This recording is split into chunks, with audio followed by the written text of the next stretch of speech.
আচ্ছা আচ্ছা, ওই জন্য ওই যে বলছি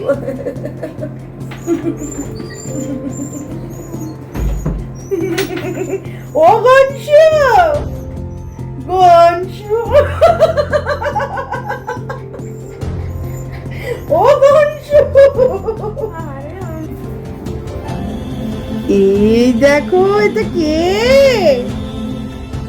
কে এসেছে, কে? গনশু, গনশা এসে গেছে আজকে। ওই সোনা গনশা কোথা থেকে এসেছে জানো? গনশা কোথা থেকে এসেছে সবকিছু বলবো। একটু আগেই গনশা এসেছে এবং কোথা থেকে নিয়েছি পেয়েছি গনশাকে সমস্তটা বলবো পরে ভিডিওতে। শুধু এইটুকু বলছি, গনশা এসেছে নৈহাটি বড়মার মন্দিরের একদম কাছ থেকে। বড়মা আমার গনশুকে আমার কাছে দিয়েছে, আমি একটা লাইভ করেছি, তা সেখানেও আমি গনশার কথা বলেছি।